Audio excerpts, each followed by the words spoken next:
Welcome back to NBA Cinema. I want to speak about the San Antonio Spurs week and obviously Victor Wembanyama, and I want to point out one play.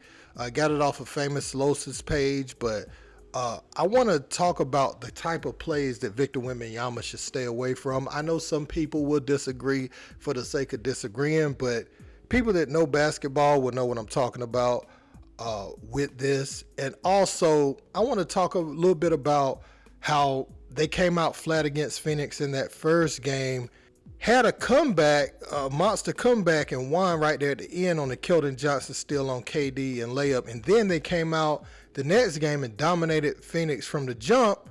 And Wemby had his best game to date in the NBA and his career high, including France, with 38 points. To go to playing the Raptors the other day, they were dominating the Raptors earlier in the game, was up 20. And then they ended up being on the other side of giving up a monstrous lead. And Wemby spoke about that. It's going to be a learning curve for this group.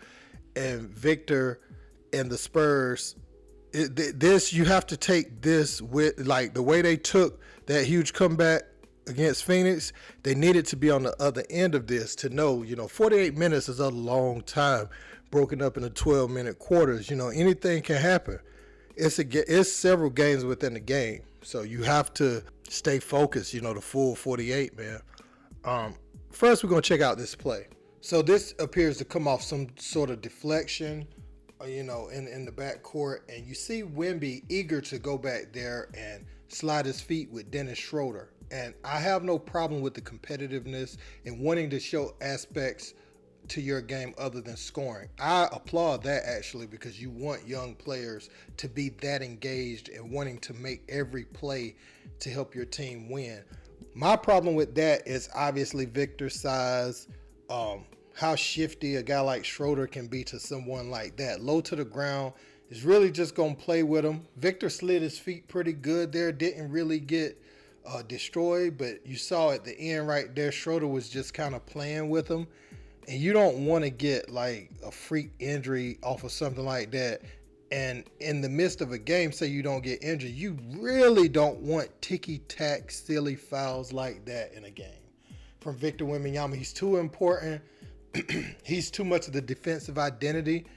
He erases a lot of mistakes. What I like on defense is they have him playing the midpoint. There was one play where he stood at the midpoint from the baseline, but he was also watching everything on the backside to make sure he was able to lend help if he needed to.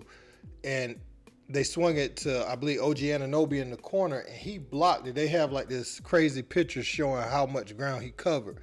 But yeah, man, I don't want Victor Wembanyama trying to make plays like that. I don't think that is in the best interest of the team. But Victor spoke about, losing that lead, and this is what he had to say. Often says it's important to play for the whole 48 minutes. And even relaxing a couple seconds is too much. Coach, over the first few games, there have been a few different ways where you've used Victor, on the perimeter and the paint. Now we saw him up the floor. Just this first 2 weeks of the season, what do you like about his versatility? I like his versatility. I don't know how else you say that. He's versatile, and I like that. I don't know what else you want me to say.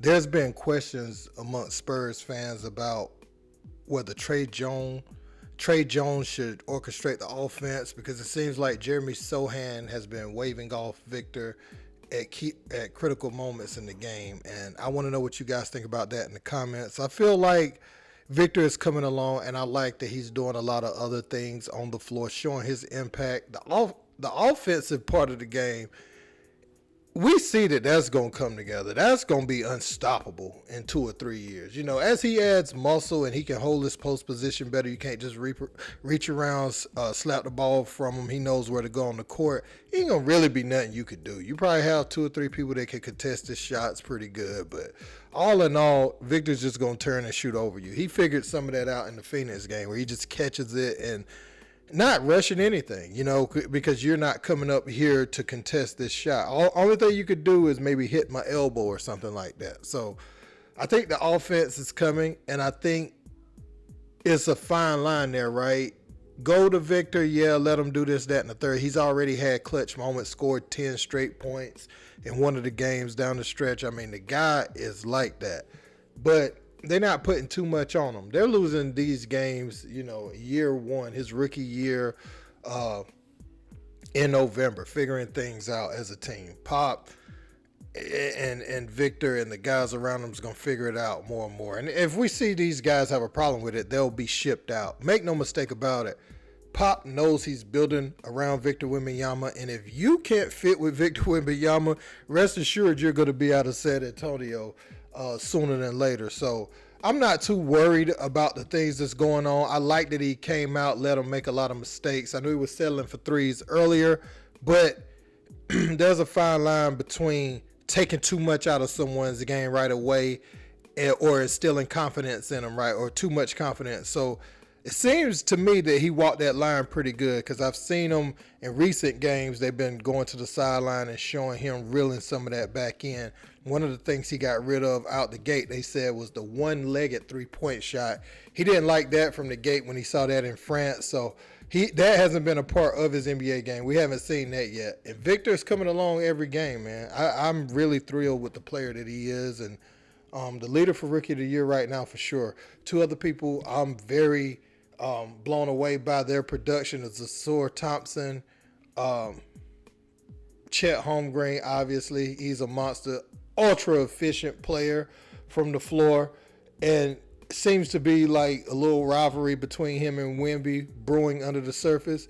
And I also like what Brandon Miller's bringing to the table in Charlotte, just in a bad situation. But let me know what you guys think about this in the comments. Don't forget to like, share, and subscribe. Till next time, peace.